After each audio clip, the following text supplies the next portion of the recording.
उत्तर प्रदेश के कासगंज में मुख्यमंत्री योगी आदित्यनाथ का जोश से भरा भाषण और विकास की नई सौगातें। एक ओर जहां 724 करोड़ की परियोजनाओं का शिलान्यास हुआ, वहीं नवनिर्मित पुलिस लाइन का भी सीएम ने उद्घाटन किया।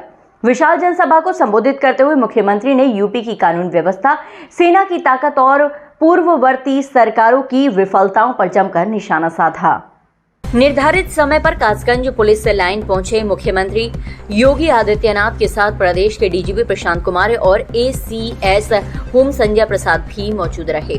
इस दौरान उन्होंने 724 करोड़ की विकास परियोजनाओं का शिलान्यास किया। पुलिस लाइन के उद्घाटन के बाद सीएम योगी ने एक विशाल जनसभा को संबोधित किया, जिसमें हजारों की संख्या में लोग, खासकर महिलाएं शामिल रहीं।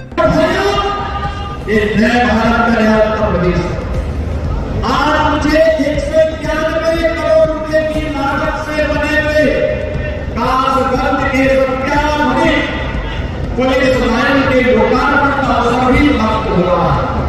ये लोकार्पण केवल एक पुलिस के लिए नहीं, पुलिस के लिए अत्याधुनिक सुविधाएं दी गई हैं। 1000 बैरक बनाए गए हैं, 1000 पुलिस नागरिकों के लिए बैरक बनाए गए हैं। यहाँ पर पुलिस के जुड़े अधिकारियों के अलावा से सुविधा भी दी गई है। पुलिस को या महिला ट्रांसपोर्ट या अधिकारीगण इन सबके सुविधाएं दी गई है, ऑडिटोरियम भी बनाया गया है।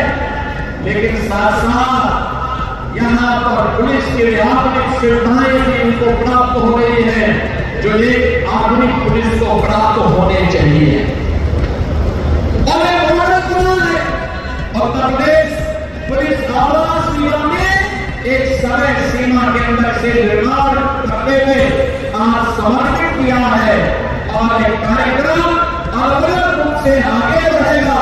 अब पुलिस कर्मी भी टूटे हुए एक्सप्रेस के बैग में नहीं रहेंगे, बल्कि हाई बिल्डिंग के किसी अच्छे शानदार आवासीय सुविधाओं से युक्त बैग में रह करके सुरक्षा का शानदार मॉडल खड़ा करेंगे।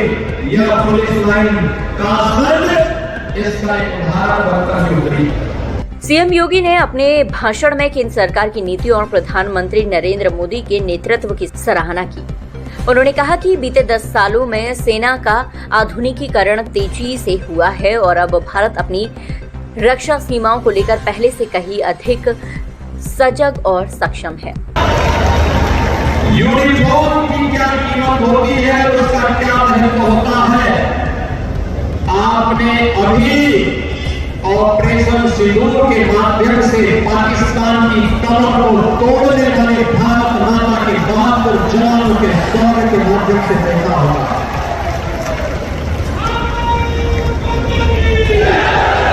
आपने देखा होगा कैसे प्रधानमंत्री मोदी जी के मार्गदर्शन में भारत के बहादुर जवानों ने पाकिस्तान को चारों खाने चिट्ठ करने थे, उसको उसकी ही औकात में लाने का काम किया है।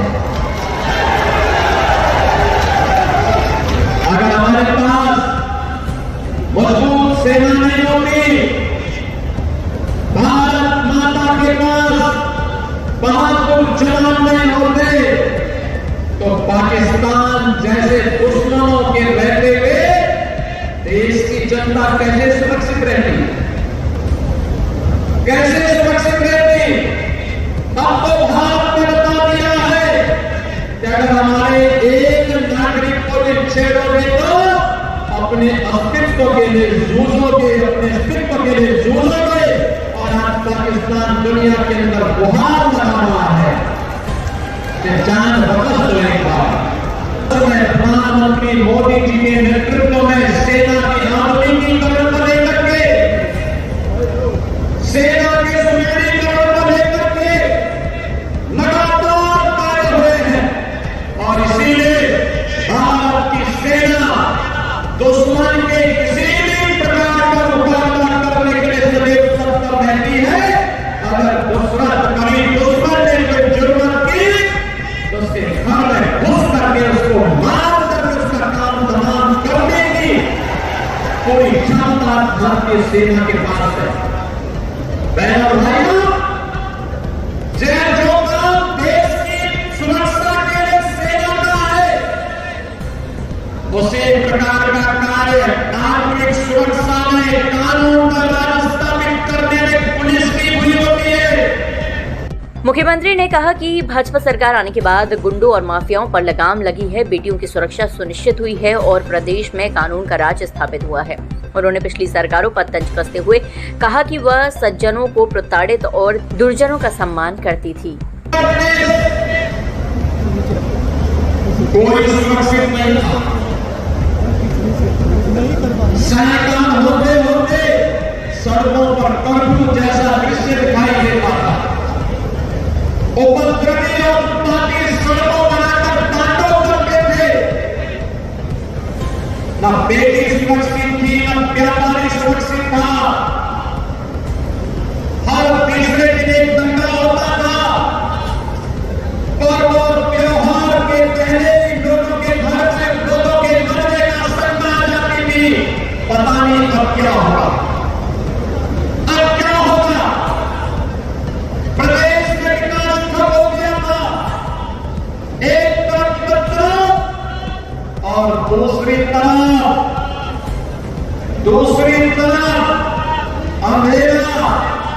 इन दोनों के बीच का समन्वय था समाजवादी पार्टी और पहले की 2017 के पहले की सरकारें। संकट बना करते थे। बेटी और व्यापारी की सुरक्षा के साथ उनके सुरक्षा के साथ खिलवाड़ करते थे। सज्जनों को प्रताड़ित करते थे, दुर्जनों का महिमा वंदन करते थे। यही पिछली सरकारों का कार्य था। और जब विकास एजेंडे में नहीं होता है तो फिर सरकार कुछ कर नहीं सकती। याद करिए, कासगंज जनपद का निर्माण 2008 में हुआ था। 2008 में बहुजन समाज पार्टी की सरकार थी। उसके बाद 5 वर्ष समाजवादी पार्टी की सरकार रही। बहनों और भाइयों, पुलिस लाइन जो पुलिस की व्यवस्था की बुनियादी आवश्यकता होती है, इसके लिए न जमीन दी गई न पैसा दिया गया। उत्तर प्रदेश के लगभग 12 जनपद ऐसे थे जिनमें जिला मुख्यालय नहीं थे, पुलिस लाइन नहीं थी। डीएम और एसपी भी किसी ब्लॉक में बैठने के लिए मजबूर हो गए थे। बुनियादी सुविधाओं के अभाव में कैसे 25 करोड़ जनता की कोई सुरक्षा करता। कासगंज में सीएम योगी का ये दौरा न सिर्फ विकास योजनाओं के उद्घाटन तक सीमित रहा, बल्कि उन्होंने स्पष्ट संकेत दे दिया कि 2025 का उत्तर प्रदेश पहले से कहीं अधिक मजबूत, सुरक्षित और आत्मनिर्भर बनने की दिशा में अग्रसर है।